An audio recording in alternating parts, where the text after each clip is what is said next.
and welcome to Talk This. It's dangerous to podcast alone. I am your unusually short list of games host, Madelyn. I'm your pretty normal so far as I go, list of games, Emma. Host, Emma. And you're just a game. Just a game. The game, Emma. Emma is a game. And thanks for tuning in to the show. This week, it's that time again. It's that time when we talk about the games that we've been playing for 6 weeks in our side quest for the past 6 weeks. We haven't been playing all of the games for 6 weeks, or for 6 weeks straight. That would be nuts. But we're going to talk about our last 6 weeks in gaming. There have been some weeks where you've just played Yakuza for 6 weeks straight, I think. You know, that is correct. There were definitely times, sort of maybe around this time last year, a little earlier than that, where it was just like, I would put on Yakuza 0, and I would kind of alternate between running my cabaret club and doing work tasks. And I found that really effective for me, but I do also think it kind of inflated my playtime of that. That was my most played game of 2020, and I was like, really? I didn't even start that game in 2020. Then again, I did spend a lot of time running the cabaret, so who knows? All the cabaret club's fault. Bring it back. So Emma, since you've got a normal length list of games, I'll let you go first. I think I might really only have 3 of note to talk about. I mean, I don't have that much more than 3, so that's fine. That's a normal. I've been unusually contained in my gaming, I feel like. That's all. Go ahead, kick it off. What have you been playing? I guess first we can start. I finished Persona 5 Strikers. I really, really enjoyed it. I mean, it's able to do this because it's a sequel, right? But it does address, like, the 2 things that I feel like normal Persona games could learn from, which is maybe be a little shorter. And Blasphemy. It's really nice to have most of your main party, at least from the start of the game. You know? Yeah. Which, like, I understand, 1, why Personas are long, and 2, why they're set up so that the cast is introduced as the game progresses. But it just feels good for it to be, like 40 hours is still a long game, but it's certainly shorter than normal standard Personas. And it feels good to have the cast, like, all there from the start and able to, like, you know, just hang out with each other and be funny, you know? Yeah. It's a tricky balance, because, yeah, I mean, obviously, I think if I jumped into Persona and I had that many characters to choose from right away, it would be overwhelming. I mean, the other thing is, like, maybe the casts in Persona are a little too big, but, you know, that's not addressed in this. We don't kill anybody off. Spoiler. That's me. High school friend simulator. I deserve to have as many friends as I want. Thank you. That's true. The confidants are fine, just in the main party is what I mean. But I think that's a unpopular opinion, so. Gotta have as many options as possible. Otherwise, I use Joker's SP just down to the bone over and over and over again. Oh, but you see, the thing in Strikers is you can leave the dungeon as many times as you want, and time doesn't pass, too, because of the way it's set up.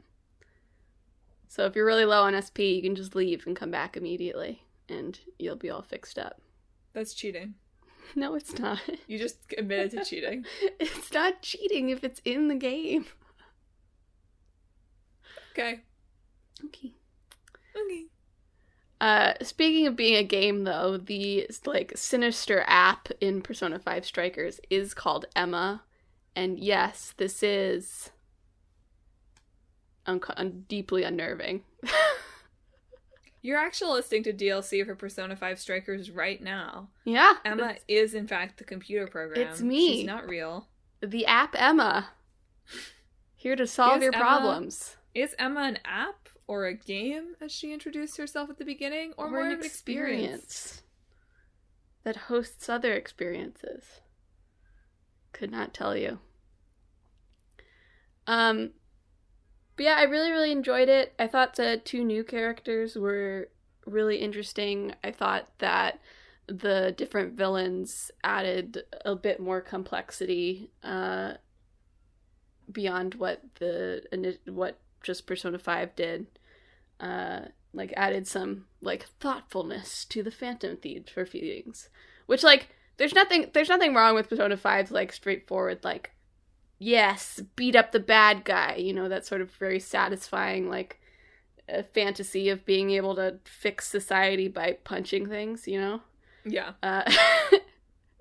And this is still this fantasy, but it's a little bit, it feels a little bit more, it feels like the natural step to take from Persona 5, I think, is making the villains a little bit more complicated and making the process of defeating them a little bit more complicated, too. Which isn't to say it's perfect. There's still, like, the hot spring scene that's stupid. It's stupid because, like, one of your dialogue options is, like, the thing that you do that will fix it, and, like, the other characters are like, no, that's stupid. We can't be like, no, wait, we're still here. That would be dumb. No communication. Oh dear. And there's, like, one villain that feels kind of like a tired, like, fat-phobic sort of villain. Yeah, those are my two, like, main complaints from it, I think. What is your... So Emma played Strikers on the Switch. What's your Joy-Con drift review? It didn't affect it too much, I don't think. Yeah, because you're moving around so much in that, right? That it doesn't really matter. And it didn't really affect the menus at all. Very often, at least. That's good to know. I will probably still buy it for PlayStation, given that I just think that the PlayStation version is more likely to go on sale. That's true. But that's good to know. I'm always sort of interested in Switch games because, well, I just saw a review for Pokemon Snap that was specifically about how it really sucks with Joy-Con drift. And so now every time I think about a Switch game, I'm like, but, like, how bad is this gonna be? Because I feel like it did get sort of annoying in Fire Emblem Warriors, eventually, the other Musou game that I have for the Switch. So that's good to know. It's good to know that the designers are now finding ways that they can design around Joy-Con drift. Up the lower the sensitivity just a little bit. Appreciate it. Thanks. Yeah, Strikers doesn't have this, but I am always, like, when I see a game that has, like, dead zone options, you can increase the dead zone on your analog stick, I'm like, yeah, all Switch games kind of need that now. Yeah. Feels like it should be a requirement for developing for Switch at this point. Well, there's no problem with the Joy-Cons, Emma. Oh, yeah, of course not. There's no problems. None at all. That's another lawsuit. I look forward to that lawsuit going very public. Yeah, so that's some good new songs, too. That's my Persona 5 Strikers review. Is it a buy, a sell, or a hold? If you like Persona 5, you should buy it. How about that? If you haven't played Persona 5, it'd probably still be fine and fun, but I don't know why you would buy it. Good review. Good review. Okay, so I'll save the Yakuza update for Game 2, I guess, and start off with a game that, sort of surprisingly, I think I've played the most of this past 6 weeks. That's right, folks. The game that you all played in high school and middle school. It's Skyrim. Ooh. Here I am in the year of our Lord, 2021, playing The Elder Scrolls Skyrim. Hipster. Playing it after so. It was cool. Well after it was cool. Although I see Xbox tweets about it surprisingly often with like Skyrim memes. They're like, you can hear this image. And I'm like, I guess I can now. But I don't like it. Yeah, I mean, so as I talked about on the show for Skyrim, which is what spurred me to pick it up again, I've bounced off this game at least once before, and I think that thanks to all of the discussion and analysis of open world games we've done on this podcast, I've come to an appreciation of how I can play those games in a way that is fun for me, which is that I must stick to the path a little bit longer before I do the Breath of the Wild thing, just like run in all directions screaming. But yeah, I've during a time where my like work and life to-do list has been kind of rapidly spiraling out of control these past 6 weeks a little bit, it has been wonderful to be able to go into the world of Skyrim and just be like, I can check off a few boxes on my quest log. I will go clear out this cave for the bandits, and I will finally find that third flawless amethyst to give to the guy so he can propose to his innkeeper wife, but then he still goes back to being a jerk to me because I sort of bullied the wife into paying a debt at some point. I was so mad. I was like, dude, I just found you 3 super rare fancy gems. You gave me like 200 gold for them, which sucks. And then you went right back to like, you should be ashamed to show your face around here. I mean, like, now buddy, that's his wife, you know? He's got to defend her honor. Literally, the thing is, though, so this was a quest I did. I'm in the Thieves Guild, and I'm in the Companions so far. I haven't finished up my other guild quests to join those. This is for the Thieves Guild. I was supposed to make 3 people around town pay their debts. And to do that, you could either just try to talk to them, or you could do these things that were going to, like, bully them into paying their debts. So one of them was, like, I broke somebody's priceless family vase, and he finally paid up. That guy has been pretty chill about that, all things considered. Doesn't want you to break any more of his vases. Yeah, well, good, because I would. One of them was, like, steal something from someone and threaten to not give it back. So I did that. This last one was, like, talk to this person's partner and see if you can, like, get some dirt on how to kind of threaten them into paying for the thing. So that's what I did. He was like, don't mention this person's family and whatever, right? And you didn't hear that from me. But then I went up and talked to her, and I didn't even have to bring that up. She just paid. And yet still, they're both the lizard people. I don't remember what those are called. Both she and her now fiance, I guess, are like, you're garbage. It's like, literally, I walked up to you and asked you to pay, and you paid. I didn't even have to use the blackmail I had. You've got a threatening face. I do have a threatening face. Threatening aura around you. I now have this dope kind of, like, bear head. It's, like, carved. It's metal, but it's, like, a bear head helmet. See, like, terrifying. Dope, yeah, Sweetheart McBabe II, causing chaos in her wake. It's an ironic name. Yeah, she's not a sweetheart. Or a McBabe.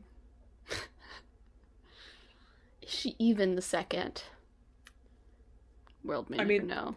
The first did encounter a fatal bug where she was unable to save her game. So that's real. The second is real. Let's see. What are some other fun things? I encountered a seemingly unintentional quirk in that on one of the first story quests, you have to climb like a mountain up to meet the Greybeards who are going to tell you that you're the Dragonborn. Mm-hmm. But this super strong, and look, now I can kill them easily, right? I've leveled up enough that I can kill them easily, but this super strong, like, snow panther kept spawning on the path. And I tried everything I could to get past, and it kept, like, 2-hit killing me, and I was like, what have I done? Like, why? And then I didn't come back until I was, like, wildly overleveled. I was like, absolutely not. I cannot fight this, like, evil cat anymore. It keeps murdering me. But yeah, Sweetheart McBabe is a war mage. So what that means is that I hold a mace in one hand and I just blast my healing spell in the other most of the time and just tank it. I have no strategy. We just go in and we're like, okay, I'm going to keep my restoration going and I'm going to hit. And also I carry 20,000 potions at any given time. Always good. Always good to have 20,000 potions at any given time. In any game. You have to. I carry way more than I need. Not for healing potions. That is an early game critique I had with Skyrim, which is before you figure out how to craft healing potions, there are not very many available, and you need many, many, many of them at all times. So that was not the best. I also refuse to use bow and arrows because it's like a first-person shooter, and I'm not very good at it. So strictly a one-handed heavy armor and spells person. Good. But overall, I'm really enjoying it. I've taken a break from it in the past week or so because, it's one of those games where it's very easy to be like, oh, I'm just gonna do one more thing, and then all of a sudden it's like past midnight, and you're oh crap, I did one more thing. And so that was not working out super well for me. I learned that it's not the game that you can play for that last little bit of gaming before you go to bed, because you are gonna play past what you meant to play. Mm-hmm. But overall, I am enjoying it. I am enjoying that there seem to be about 5 voice actors overall. So it's really nice to meet the same growl voice dude over and over. That's a really bad. But it's just like the same 3 dudes doing all the voices. And they don't really try to do new voices. They just do the same voice for all of the 50 characters they play. Well, somebody's got to do it. I get it. It's just like, dang, you made this giant game and you've hired like 2 voice actors. I'm sure there's more than 2. Maybe they are different, but they all got like the same voice direction. And so they all sound the same. I don't think so. I'm gonna be honest with you. I don't think that's what it is. You never know. Yeah. Anyway, I have a bounty on my head in one area of the country, and now I'm scared to go back. Well, good luck with that. Thanks. Plenty to explore in the meantime. So I'll check in on Skyrim probably again 6 weeks from now. We'll see how far I've gotten. We'll see if I've burned out on it, or if I'm still enjoying it. But, I don't think you would like it. I often find my quest log kind of overwhelming to look at because there are so many things to do at any given time. But there's also no stakes to which ones you do. Yeah. So, enjoying it so far. I don't think I would and like it Quick Boyfriend is very much enjoying watching me play Skyrim as someone who played it, when it was cool. Yeah. So I'll throw it back to you. I sort of know what else you've been playing, but what else have you been playing? I also finished Heaven's Vault these past 6 weeks. I think I've talked about it on the show before. It's it's an archaeology game. You play as an archaeologist. One of the professors at the college where you work sends you after one of their missing colleagues, and that sort of leads you down this big path, unraveling the history of the universe that you're in, the nebula, basically. I came around mostly on its design decision of keep pushing you forward, right? Keep making you do things. I remember you talking about that last time. My one complaint about it, I think now, is one, I still would like a manual save, because sometimes I'm the place I'm in is really big, and I'm pretty sure it only leaves when you enter and exit a planet, basically.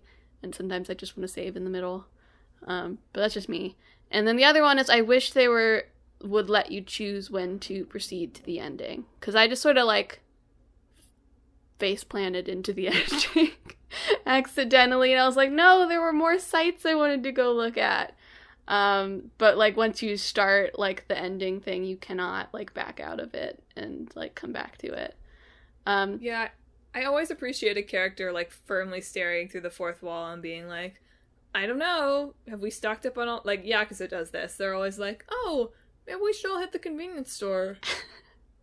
Yeah, for me, it doesn't even have to be a character, just the game saying, you cannot return from this point, Yeah. And I'm like, oh, okay, let me go do the things I wanted to go do. So that's my one complaint of it, is, I'm fine with them pushing me through, the journey, but I would like to be able to choose when I would like the journey to end, basically. That being said, I did really, really enjoy it. I think the world building it has is really impressive, and the way it, doles out information to you.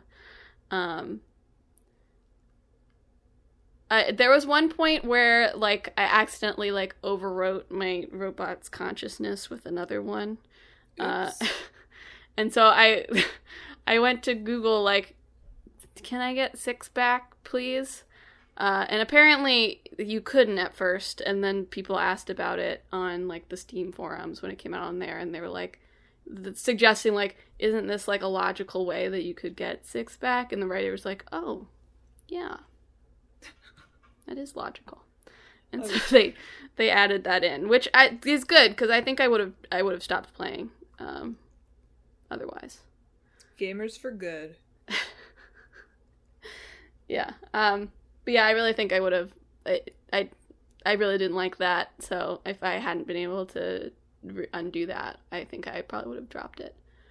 Emma doesn't support consequences in games. No, I don't. Not when I can't, go back. It just wasn't clear that's what was going to happen, is the thing. So, like, I felt like I made a choice without being informed of the rather dire consequences of it. And I didn't love that. Anyway, I keep saying That's bad life, things. Baby. Like, games have to be like life. No. They don't. But yeah, I mean, I keep saying bad things about it, but I did really enjoy it. It does have really bad drifts, so I had to use one of my alternate controllers. That one is really, really bad drift. Like, you are unable to do anything if you have drift. So there's the drift review for that. So the no rumble review. But yeah, like, it's just definitely like it feels very distinct from a lot of other games. And so if you're looking for something different, I would recommend it. Also, a lot of it is like you decipher like ancient language, like inscribed on things, which like eventually you learn more and more words, but there is like also an internal logic to like the symbols. So like after you do enough and you start like being like, oh, that little tiny X there means it's a negative. Oh. You feel very smart. Like in hindsight, you're like, well, duh, it's a little tiny X. Of course it's a negative, you stupid idiot. But when you get it, you're like, oh, I see. That's is, but it has a little X, so it is not. Oh. Yeah. Rosetta Stone simulator. Exactly. Not the language learning software. Just the stone, yeah.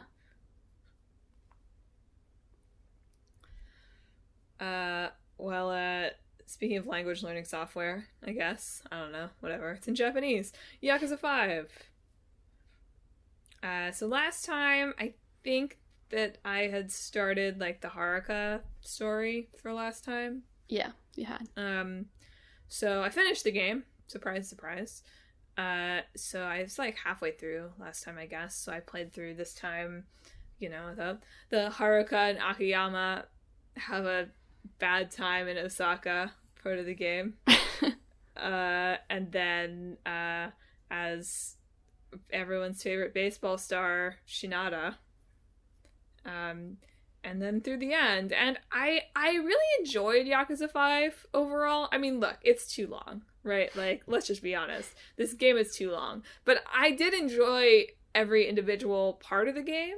I think all of their individual mini-games and, like, those sub-stories were pretty fun. It was good to see all of these characters back again. Like, Saejima and Akiyama are both fun characters. It's a bummer that the cop guy that they hung out with last time was part of a drug bust, because I think it would have been nice to see him again. It's fine. Instead, we get Shinada, so that's okay. That was a particularly interesting choice, I think, on the behalf of the game. I don't know how I would have necessarily well, actually, I do have a theory of how I would rearrange this game that would probably not work even a little. So what was interesting about Yakuza 5 is that it really got to the dramatic twists much earlier, I think, than most of the other Yakuza games that I've played. Like, you play as Kiryu first, and then not again, really, until the very end. As opposed to Yakuza 4, where you play as other characters and then Kiryu. But, like, in Kiryu's story, like, man, stuff goes down just in those first... I mean, I spent a lot of time on that portion of the game because I was very completionist about his taxi driving job. But, like, there's all of these crazy twists and turns that happen in just that first 20% of the game, which usually with these games, the issue is like, oh my god, we don't really get to the meat of it until, like, hours and hours in, right? That's what I remember being my major... hold up with getting into Yakuza 0. I was like, oh my god, we have all these like giant cutscenes with all these people I don't know who they are. Like, what's going on? And then what do you mean? They tell you who they are. Dun dun. You're right, but it's too many. So in this one, they really got to the meat of it fast. But what that meant was that, like, when we jumped to Shinada as like our 5th section, basically. He's really, like, I think he's really part 4, because Haruka's is, like, 3 part 1 and 3 part 2 with our buddy Akiyama.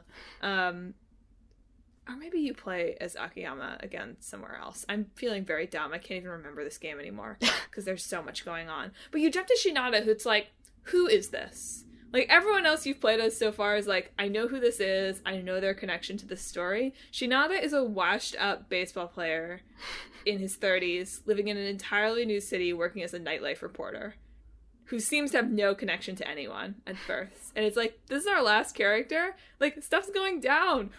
Is Majima dead? All these other... Is Daigo dead? Like, all of this stuff going on. It's like, no, we're gonna go to the batting center now for a little bit. And it turns out... Okay, so spoilers, I guess, for you. It turns out that he is connected to other characters via, like, being high school classmates, which is just so funny. And now I really want to go back to 0 and be like, I know Shinada must be in 0, because the relevant baby high schooler is in 0, and I'm like, I know he's around, and I just didn't recognize him. So it does ultimately connect in, but it does lead to, at the end, and I appreciated the characters acknowledging this, in this final, we have to save Haruka from being assassinated live on TV. Oh, man. At the end. Yeah. That's what happens at the end. Like, somebody who is someone that you have known, is like the buddy of one of your characters, is gonna shoot Haruka. Oh, jeez. At her debut concert at the Japan Dome, and they have to stop it, while at the same time stopping the Omi invasion of Kamurocho. Jeez. It's that good Yakuza stuff, you know? It's like peak what this series is. And so, like, Kiryu and Akiyama and Saejima and, like, Date are all hanging out at the bar, because of course they are, planning. And then, like, Shinada is there, and they're like, who is this? He's, like, linked up with Akiyama because he was trying to get a loan from Akiyama, which is just like, oh, come on. Like, there's too much. But he's just like, no, I know what the Japan Dome is like because I played baseball there. And they're like, oh, okay. Like, you can be the one who's going to stop the assassination. Perfect. Thanks for jumping in and helping these random old Yakuza that you don't know when Yakuza destroyed your freaking life as a baseball player. No problem. But overall, my overall critique of the game is that it's, like, it's super awesome. Well, okay, so the pacing is weird. So if I was going to do this to eliminate the, like, who the F is this Shinada thing that happens in the final arc of the game, like the final chapter of the game, I might have had you switch between the characters and build the story that way. Mm-hmm. It would lead to the classic Yakuza problem of the beginning is, like, boring AF. Mm-hmm. But I think it might have led to that kind of, like, snowballing effect a little bit better. That said, my other major critique is that this game, well, it certainly allows its men to have, like, feelings, and I really appreciated how they dealt a little bit this time with Kiryu and Saejima's, like, reckoning with, like, their status as Yakuza legends and how they can't really escape that no matter what they do. But, like, at the end of the game, it feels like I've earned some, like, emotional reunions or some closure to some of these arcs. That doesn't really happen because these games always have to end with somebody, like, bleeding out on the ground. Yeah. With the understanding, like, they're probably gonna be okay. But, like, they just always have to end that way, and it's like, wait a minute, though.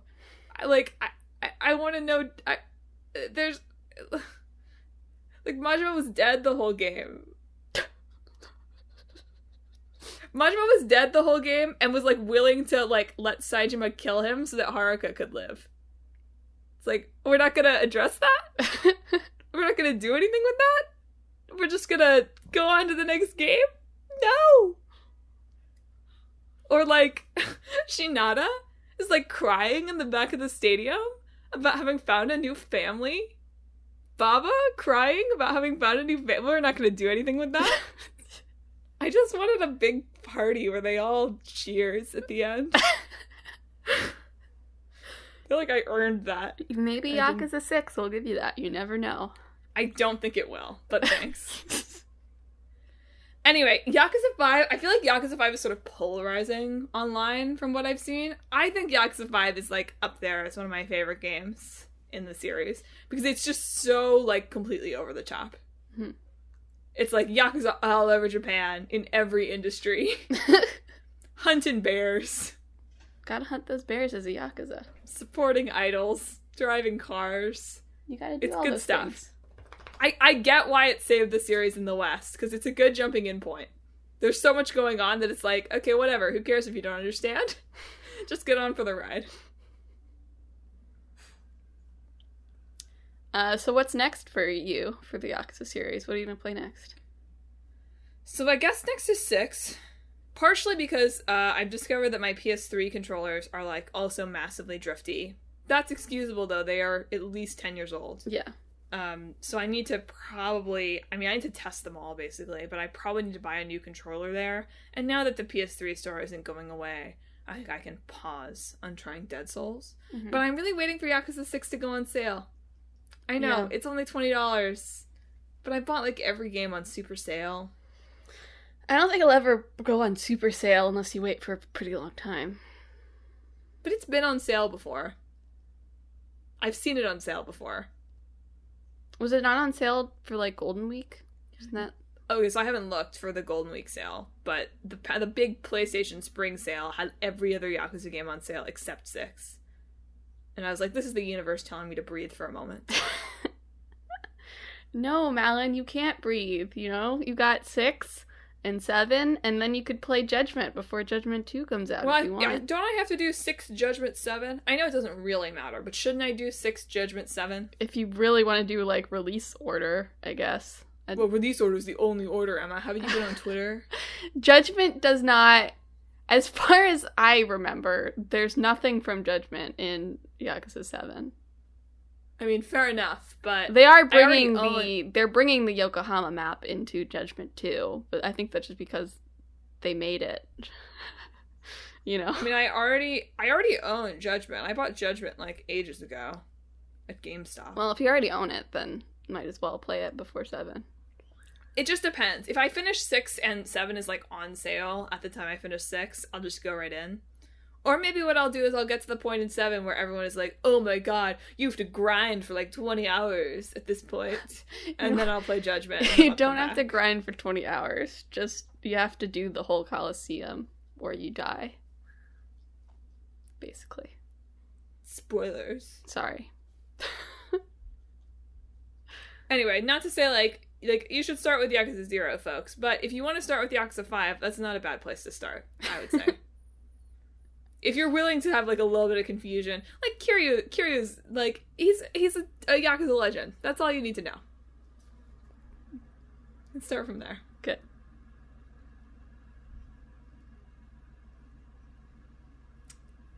So, what else you been gaming around with? My last big game to talk about is that I have been playing Nier Replicant version 1.22 something. Version the square root of 1.5. Oh, is that what it is? Yeah. Didn't know that.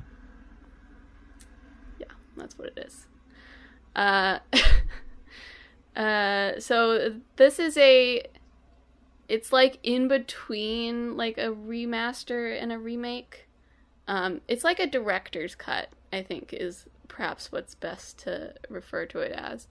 So it's an update of the original Nier, which I think came out in 2010, 2009, something like that. Just a little, like, it was on the impetus of the sad dad trend.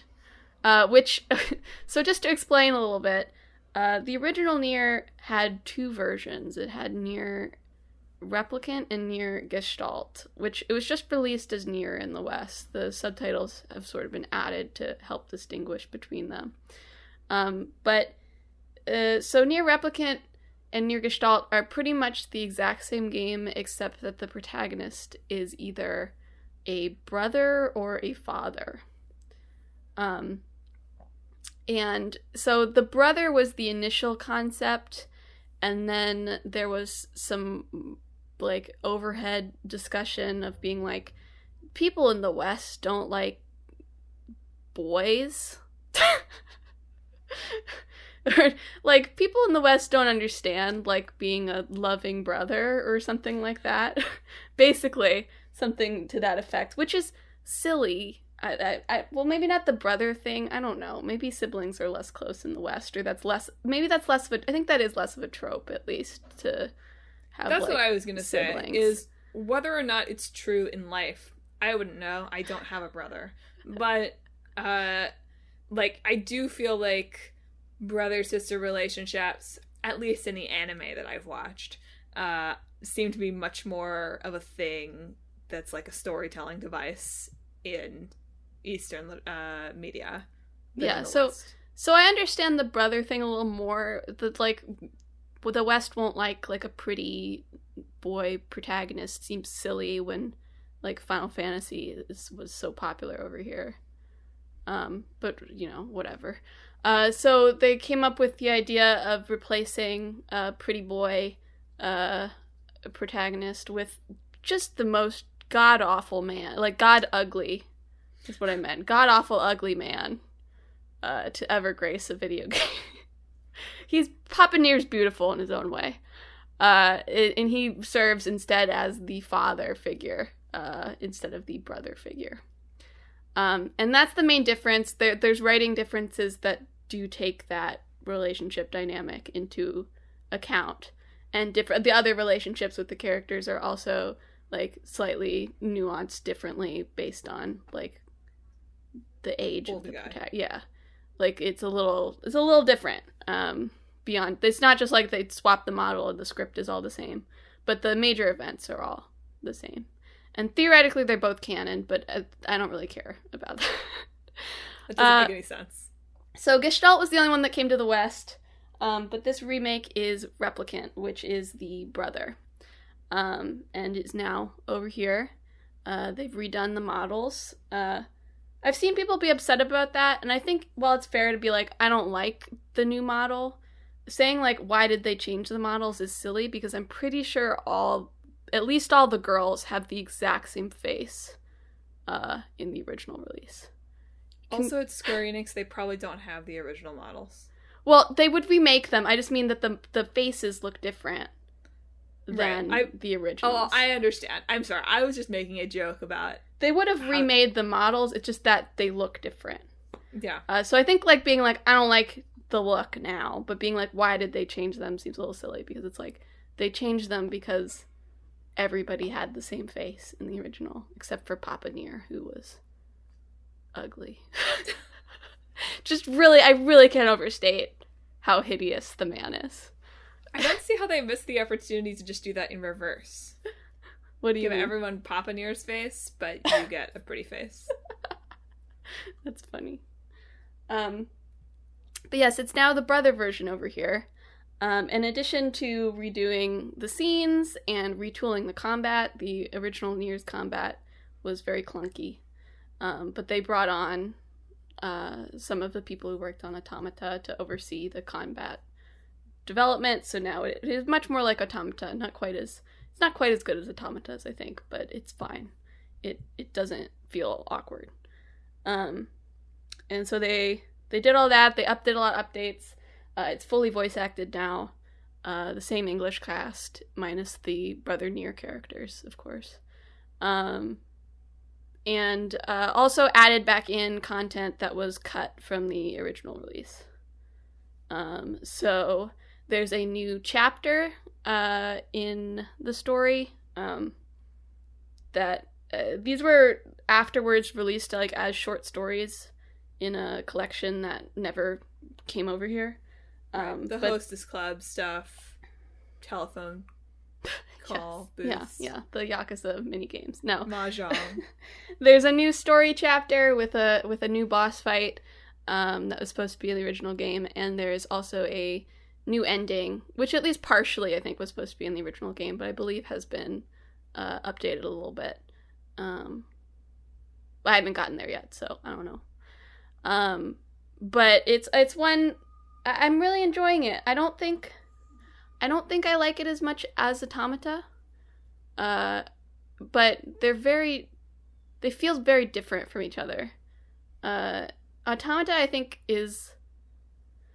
I've seen people call it colder. I don't think that's quite the right word, but I think it's maybe a little bit more, it's less immediate, I feel like. I feel the same level of emotion about Nier Automata as I do about Nier, but a lot of the emotion I feel about Nier Automata came, like, after the game. Like, after I received the full context of everything and thought about things again. Whereas Nier is a lot more immediate in its emotion, I think. You feel things, like, as they happen. And so it's slightly more human, because they are human, I guess. But I think Automata is just more elegantly constructed, and I don't know, that matters to me, because I'm a shallow person, I guess. But anyway, I finished Route A. I did all the side quests during Route A, which was maybe a mistake, but I just got compelled to do them. I was like, I'm so close. I just have to grow these pink moonflowers, and then I will be done. So I finished Route A, and now I am almost through Route B. The different playthroughs are not quite as different as Automata's, I think. Mm-hmm. The A to B is the similar sort of thing of getting more context, right, to the things that you do during the first route. Right. But it's also a lot shorter. They're a lot shorter than Automata's subsequent playthroughs. Because how it happens is, like, there's a part A, like a part 1, where your baby brother Nier, he's like 16 or 15 or something. And then there's a time skip after a bit where your big boy brother Nier, Ray Chase, where you're Noctis, or you're like 20 or so. And when you restart the playthrough, you basically start a little bit into the part 2. You don't play part A again. So having now been doing Route B, I am like 2 events away from the ending, and I think I've been like maybe 3 hours, 2.5 hours without side quests. So I think it'll end up being like 4 hours, maybe 4 to 5 hours. Yeah, that's good. If it's gonna be more similar, like, I do think Automata justified being longer, and that, like, it wasn't that similar ever, and certainly the mechanics were very different, even in the places it was very similar. And if it's gonna be really similar, like, yeah, better not be the same. I mean, I don't want to overstate it. Route B adds a lot of context and a lot of new information, especially with the new content compared to the original release. But I know that you have to play the game again, and you have to collect all the weapons to get ending C. And I know that the third playthrough is very not different. But if it's only going to take me like 3 hours, that's fine. You know? I have seen a lot of Twitter being like, have we ever been doing anything that wasn't ending C? Maybe you're ahead because you did all the side quests already, but I've seen some tweets being like, I've been in ending C my whole life. Yeah, no, I did all the side quests in Route A, which maybe don't do that if you're going to play it. Like, don't do the ones you like, and you'll get the chance to go back and do all of them, but I've had to sort of nerf Don't myself. say that. Josh is going to listen to this eventually, and he needs to know that he should do the side quest. It's very clear that there are side quests. It pops up and it's like, some villagers may have quests for you. There's a tutorial. He cannot miss them. But yeah, in part 2, don't feel like you have to do all the side quests the first time. I just got very compelled after I'd done a lot of them to finish it up. But I've had to nerf myself for this playthrough, by taking off a lot of, like, my extra bonuses so that I'm not just murdering the bosses in, like, 2 hits. So yeah. I'll probably finish it by the time... I will certainly have finished it by the time we do this again, so I will give my thoughts on the final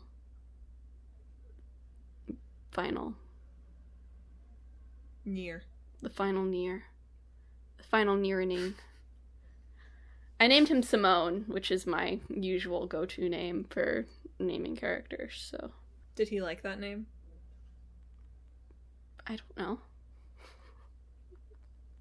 Dang. Yoko Taro doesn't want you to name him Nier, so. Do you know Yoko Taro has a wife? That surprised me. Yeah, I know he's a wife. I think of all these Japanese game designers as these, like, bachelor dudes who never had a wife to be like, that's a bad idea. No, I know he has a wife because there's, like, loaded, like, a little, like, there's, like, a technical difficulties joke in Drakengard 3 that has these little chibi versions of the characters that his wife drew. So. He's probably very normal. Ever think about that? What? Like, he's probably very normal as a person. Like, he wears the mask for interviews so he can say whatever he wants, and then he probably goes around and is just like a normal, boring dude. I mean, he doesn't like interviews. That's why he says he wears the mask, because he gets anxious. So he doesn't like showing his face, basically. Maybe that was true at first, but that's gotta be a lie now. There's no way this man doesn't enjoy being like, Tubi would murder you. He could say that without the mask. Or maybe, if it's his like anxiety stopper, maybe he couldn't. You're right. There you go. Well, in the theme, I feel like we've been playing a lot of games that originally came out in like 2009 this week. But my last one, and I finished it, is Jak and Daxter. That's right. I played it all. I finished it. Not only did I finish it, I got every power cell. I got every scout fly. Wow. I did not bother getting every egg. I did not platinum Jak and Daxter. But I was tempted at the end. I was like, I don't know. Only about 10% of the eggs left. Less than that. Could do it. I found Jak and Daxter to be strangely compelling. I feel like I talked about this on the show a little bit, but it is so peak PS2 in that, yeah, you get to see your percentage tick up as the game goes on in your save file, which I identify strongly with, like, Crash Team Racing. That's what that always feels like to me. And it's just like, yeah, I know exactly how many things there are to find in each area, and I can complete the quests. Mm-hmm. And sometimes it's challenging, but very rarely did I feel like it was... Well, one, it's not that difficult. But two, I did never really feel like it was challenging in an unfair way. That's good. Like, there were some of the cells that were kind of difficult to get, but I just had to get better at what I was doing. Also, remember how we talked about, like, the driving mechanics become a thing in, like, Jak 3? That's a lie. There were, like, 3 driving segments in this game. Yeah, but that's still less so. I feel like in Jak 2, you, like, drive to just, like, get places. You sort of do that here. There's always, like, a driving tube section between, like, the new area hubs. The evolution of the games. Seriously. But overall, I mean, there's not very much story here, right? The story is very weak, although it does end with a dope little dance celebration from Jak and Daxter, so it's worth it from that. That's all you need, really, in a story, sometimes. You know? The crux of the emotion is Daxter gonna let the world end, or is he gonna kill or defeat, they're probably not dead, these evil dudes who might be able to change him back? And he's like, well, I guess I'll save the world. The end. Now he's an Otzel. Forever. Doesn't seem that fussed about it. He doesn't. But yeah, I mean, I found Jak and Daxter to be diverting. I was never, like, bored by it. I only had to look up a couple of things of how to find the power cells, and it was mostly because I was being dumb. I looked at, like, 2 of the 100 where I would find them. And one of them was purely just like, you should have turned right here. So that felt good. But I am not sure that I will go on to Jak 2. I'm contemplating it, but knowing what I know about the fact that the game changes dramatically, I don't know if what I enjoyed about Jak and Daxter, the Precursor Legacy, will translate to Jak 2, Jacker, darker, scarier. But not that I would, like, recommend picking up Jak and Daxter, right? Like, it's definitely a PS2 game. But if you're looking for something that's kind of simple in that way, while still being sort of fun and that kind of thing, if you're feeling like that need for a completionist type game where you can actually complete everything, it's not bad. I was a little disappointed. So at the end, there was clearly something that was kind of meant to launch you back into the game, where the female character was like, oh, we're at this door. I think you need 100 power cells to open it. And like, that was meant to be like, oh, we don't have them. We'll have to go back. And it's like, Daxter was like, we're heroes. What do you think? We got 100 power cells. Of course we do. Of course I did. And they all went in, and the door opened. And spoilers, folks, but you don't get to see what's behind it. They're just like, it's so beautiful. The end. The end. And I was like, dang, I worked hard for those 100 power cells, and that's all I get? I get a flash of white light and a, wow, it's so beautiful. Kingdom Hearts is light. Kingdom Hearts gives you more than that. Kingdom Hearts, I mean, in some ways it's worse, right? What Kingdom Hearts gives you is worse, right? I won't argue with that. It's worse that I get more information on the secret endings there. What I would give to know nothing about Yozora, right? What I would give. What do you mean? I wish I didn't know. If I had not seen them in Shibuya, I could have just been like, oh, Neo Twoey, what a fun sequel coming. As opposed to being like, well, I gotta get Clickbait Boyfriend ready to give some pithy quotes. They've said there's no relation, so I think it's fine. We've already discussed this. Privately. Yeah. And he could say that all he likes, but I don't believe that it's true the other way. I think it's true insofar as, like, the Twoey characters in DDD. That's what I mean to say is, of course, you're going to be able to play this game without knowledge of Kingdom Hearts, except for probably the secret ending where you catch a glimpse of Riku or something. But I don't think that. I think it's going to be useful information heading into the next Kingdom Hearts. So I have to play it with that eye on it too. I read recently, there's 3 character designers on Neo Twoey, right? And Nomura is just one of them. And so he designed the Rindo, the main character. But he did not design Fret, who is the one with the red and black plaid pants, which I thought seemed like a lie. You know that the most Kingdom Hearts looking character apparently did not come from the mind of Nomura. He's subliminally messaging it to the other artists. He probably comes in and just like dangles. He plays like bagpipe music all day. Yes, I think that was his inspiration, the bagpipes. Some haggis. Anyway, did you finish Jak and Daxter? I did. It was a surprise recommend. I'll report back and see if Jak 2 ever tempts me. All right. Someday I'm going to need a new series, Yeah. Okay, so I'll do I played a little bit more of Odin's Sphere. I've gotten to the second protagonist now. It's gotten put on the back burner a little bit because I was finishing Strikers and trying to get through at least the first ending of Nier Replicant. So I will probably be getting back to it more and hopefully finishing it these next 6 weeks. But I'm still really enjoying it. It's very simple. It's just like a bunch of fairy tales. So don't go into it being like, this will change my life. But it's certainly very pretty.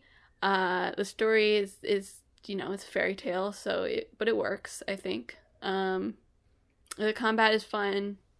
I'm now a puka, like a little rabbit creature. Sure. Technically, I'm a human who's been turned into a puka, but I hope he just stays a puka because he's much more charming. Daxter style, for sure. Exactly. It's inspired by Jack and Daxter. A la Jack and Daxter. So I will report back again in another 6 weeks when hopefully I have finished Odin Sphere. And then I just played 3 more games from the Itch Unspeakable Games collection. Oh my god. No, the racial justice bundle that they did like a year ago now. Itch Unspeakable Justice. Yes. So I played Black Sheep, which is a Twine game. It's a cyberpunk sort of adventure game. You're investigating your father's death and your sister's disappearance.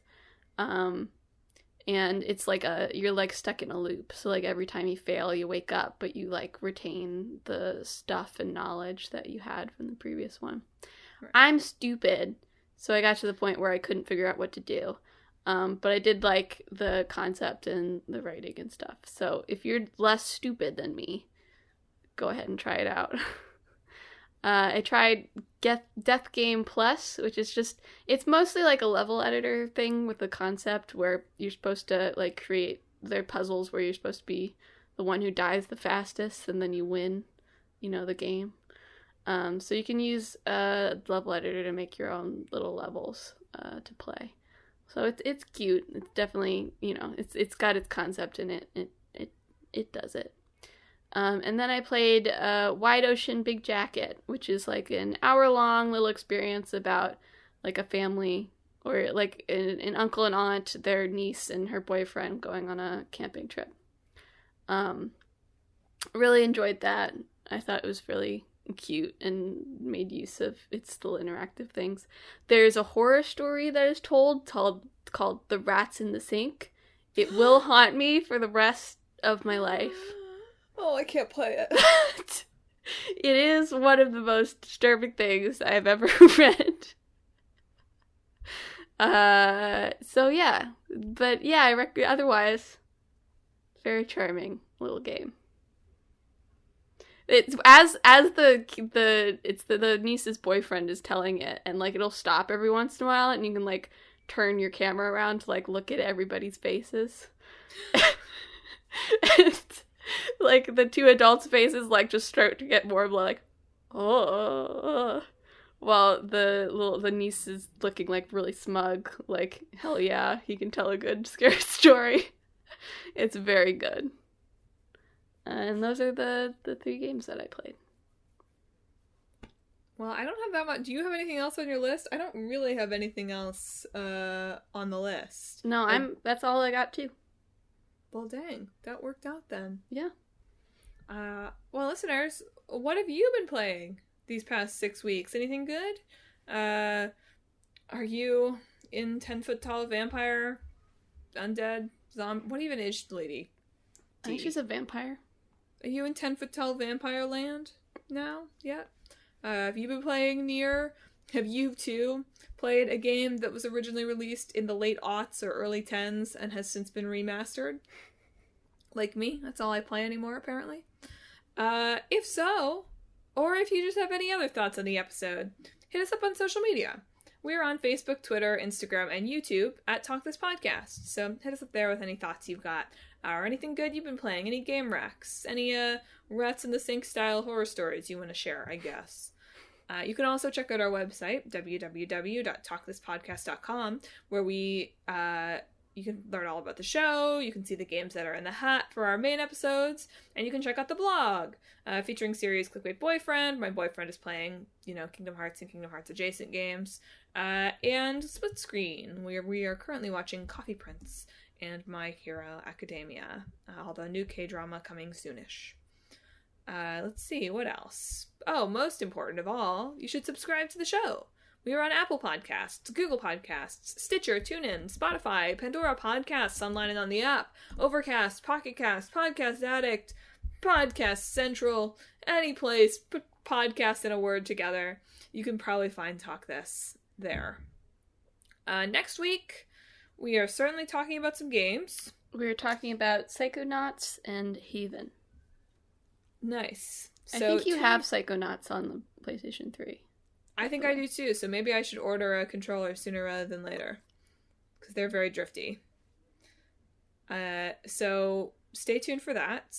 In 2 weeks, I'm really tempted to do like a greatest hits questions of the epic Apple trial as answered by Madelyn and Emma side quest. It's like, what is a game? Is Roblox a game, an app, or an experience? What is an unspeakable game? Like, if I can get myself together to put those questions together in time, that will probably be my side quest. If not, who knows? Maybe we'll do something about save points. I feel like saving games has been a big thing with Returnal lately.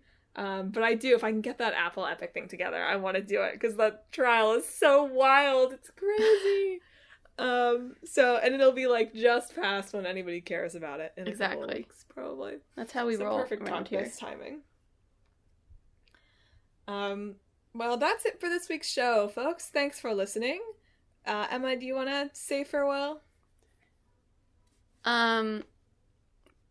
This week, I hope you bring your prettiest boy spirit instead of your goblin dad spirit.